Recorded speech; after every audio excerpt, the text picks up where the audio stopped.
2020년 9월 15일 화요일 큐티 생명의 삶 오늘의 본문 예레미야 32장 1절부터 15절까지 말씀입니다. 유다의 시드기야 왕 10째 해 곧 느부갓네살 18째 해에 여호와의 말씀이 예레미야에게 임하니라. 그때에 바벨론 군대는 예루살렘을 에워싸고 선지자 예레미야는 유다의 왕의 궁중에 있는 시위대 뜰에 갇혔으니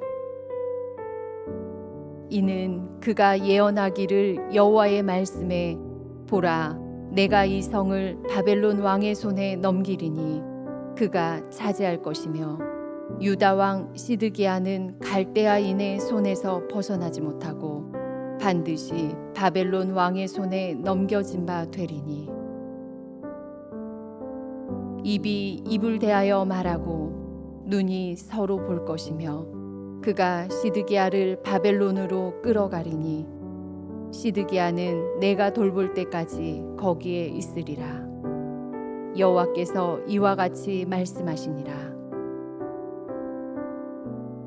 너희가 갈대아인과 싸울지라도 승리하지 못하리라 하셨다 하였더니 유다 왕 시드기야가 이르되 내가 어찌하여 이같이 예언하였느냐 하고 그를 가두었음이었더라.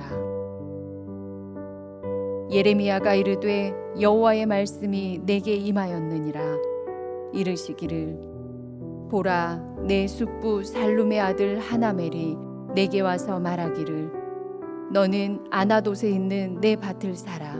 이 기업을 물을 권리가 내게 있느니라 하리라 하시더니 여호와의 말씀과 같이 나의 숙부의 아들 하나멜이 시위대 뜰 안 나에게 와서 이르되 청하노니 너는 베냐민 땅 아나돗에 있는 나의 밭을 사라.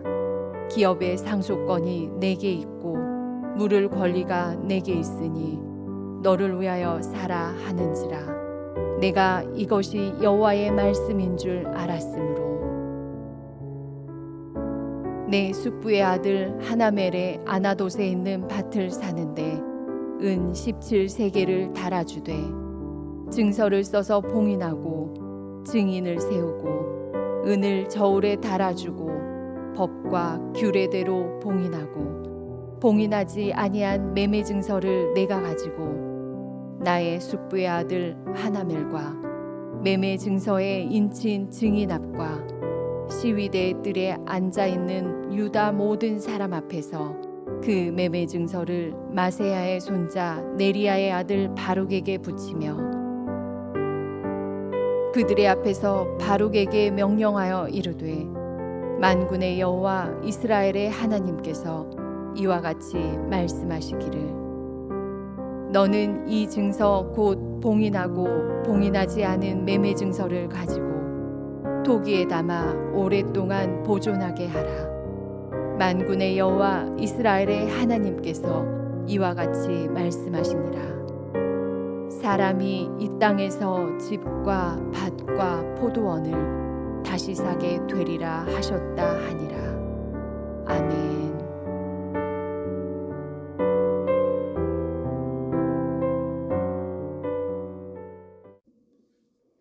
예로부터 진정한 충신은 목숨을 각오한 사람이었습니다. 충성된 신하는 아무리 왕의 심기를 거스른 말이라 할지라도 그것이 옳은 일이요 진실이라면 주저없이 말했습니다. 예를 들어 왕 앞에서 전쟁에 대해 예언을 해야 할 경우 승리를 말해야 하는데 패배를 예언한다고 가정해 보십시오.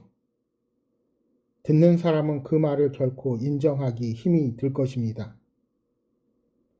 따라서 사람이 언행일치하기가 어려운 것입니다. 뭔가를 말하기는 쉽지만 행동으로 옮길 경우 그 결과를 생각하지 않을 수 없습니다. 그래서 사람들은 바른 말을 하기보다는 윗사람이 좋아하는 말을 하게 되는 것입니다. 우리 신앙인들도 마찬가지입니다. 성경이 말하는 바를 머리로는 이해해도 그것을 실천하는 데 있어서는 주저하게 되는 이유가 무엇입니까?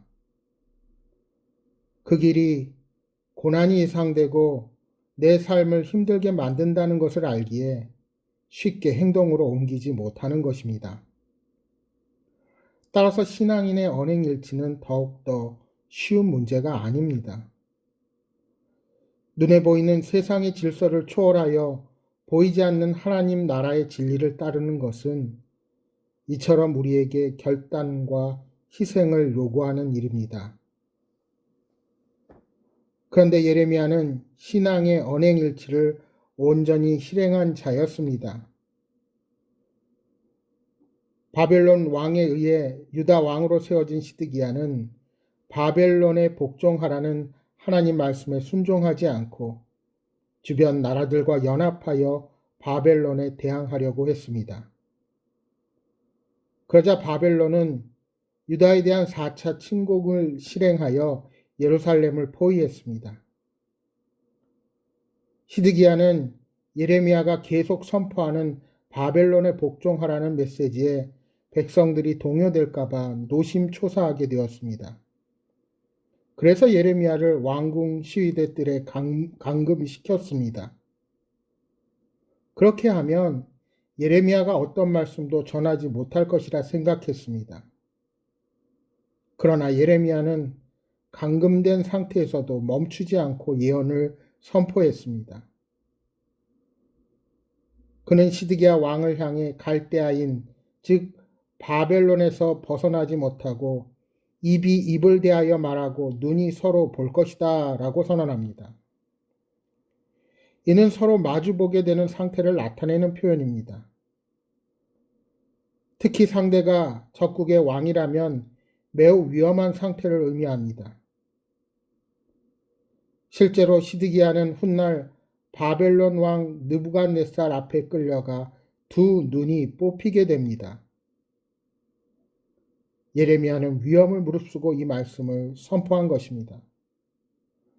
감금된 상태에서 왕에게 이런 메시지를 전한다는 것은 목숨을 내걸어야 할 만한 일입니다. 만일 시드기야가 예레미야가 전한 메시지를 따랐다면 두 눈이 뽑히는 위험을 피할 수는 있었을 것입니다. 그러나 예레미야 선지자의 경고를 듣지 않아서 경고가 현실이 되고 만 것입니다. 여러분, 하나님은 지금도 말씀하시고 세상을 향해 경고하십니다. 이제는 우리 모두가 상황이 여의치 않더라도 하나님의 말씀을 전하고 선포하는 예언자의 사명을 감당해야 합니다. 하나님은 예레미야에게 아나돗에 있는 땅을 사라고 말씀하십니다. 아나돗에는 예레미야의 숙부의 아들 하나멜이 살고 있었습니다. 하나멜은 유다가 곧 멸망당할 것 같으니 다급하게 땅을 팔려고 했던 것 같습니다. 하나멜은 예레미야를 찾아와서 기업 물을 권리가 그에게 있으니 자신의 밭을 사라고 합니다. 여기에서 말하는 기업을 물을 권리는 레위기 25장에 나오는 토지에 대한 규정입니다. 피치 못할 어려운 사정으로 땅을 팔아야 할 때 가까운 친족이 그 땅을 매입해야 한다는 규정입니다. 사실 나라가 망하기 직전의 상황이므로 하나멜의 제안은 어느 누구도 수락하기 어려운 제안입니다. 나라가 적국에 포위되어 언제 정복당할지 모르는 위태로운 상황에서 누가 그 땅을 사겠습니까? 그런데 예레미야는 그 제안을 수락합니다. 왜요? 하나님께서 말씀하셨기 때문입니다. 예레미야는 땅값으로 은 17세겔을 지불했습니다. 이는 1일 노동자의 1년 6개월간의 품삯에 해당하는 큰 돈입니다. 그렇게 큰 돈을 들여 그 밭을 산 이유는 단 하나입니다. 70년 후에 유다를 회복시키겠다는 하나님의 약속이 있기 때문입니다. 예레미야는 하나멜과 증서를 쓰고 증인을 세워 정확하게 계약을 체결합니다. 증서 하나는 봉인하지 않은 열람용이고 다른 하나는 보관용으로 증인들의 이름으로 봉인한 것입니다. 여러분, 진정한 믿음은 결코 추상적이지 않습니다. 믿음은 구체적입니다. 동시에 그 믿음은 현실의 상황을 뛰어넘습니다. 오늘 우리에게도 이러한 믿음이 있어야 합니다. 입술로만 아멘 하는 자가 아니라 우리의 믿음은 삶에 구체적으로 드러나야 하는 것입니다. 성도들에게도 절망적인 상황은 찾아옵니다. 그러나 하나님과 동행하는 사람은 절망을 넘어 희망을 보는 믿음의 눈이 필요합니다. 예레미야는 하나님의 약속을 믿었기에 미래를 준비했습니다. 그는 장차 그 땅이 회복된 후에 재개될 경제 활동을 준비한 것입니다. 만약 예레미야가 바벨론의 항복만을 말하고 70년 후의 회복을 말하지 않았다면 아무도 소망을 가지지 못했을 것입니다. 그러나 그는 구체적으로 회복을 이루실 하나님의 뜻을 사람들이 보는 데서 행했습니다. 그는 여러 사람들이 보는 앞에서 땅의 매매 증서를 작성하고 그 위에 도장을 찍었습니다. 따라서 우리는 믿음의 백성들의 삶과 행위를 세상 사람이 보고 있다는 사실을 잊어서는 안 됩니다.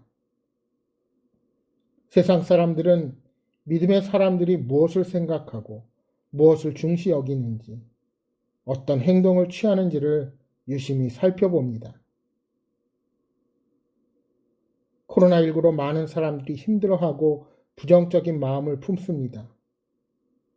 그러나 믿음의 백성들은 어떠한 상황 가운데서도 의연하게 하나님이 주실 소망의 미래를 바라보아야 합니다.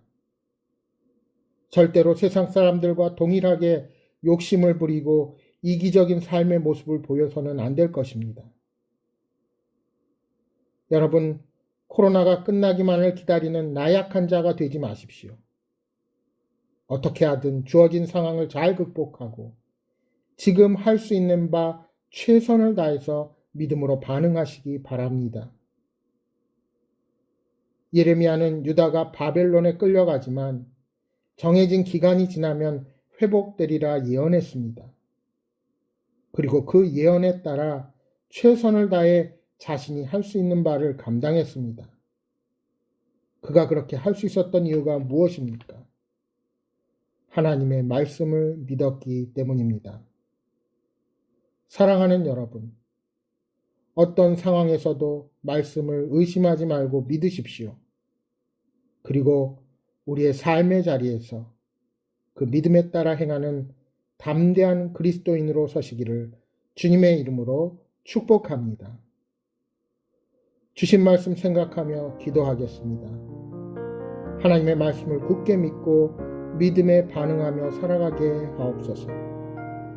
힘들고 외로운 길을 가더라도 말씀을 신뢰하며 주어진 삶의 자리에서 역사하시는 하나님의 은혜를 경험하는 복된 삶이 되게 하옵소서 하고 함께 기도하시겠습니다.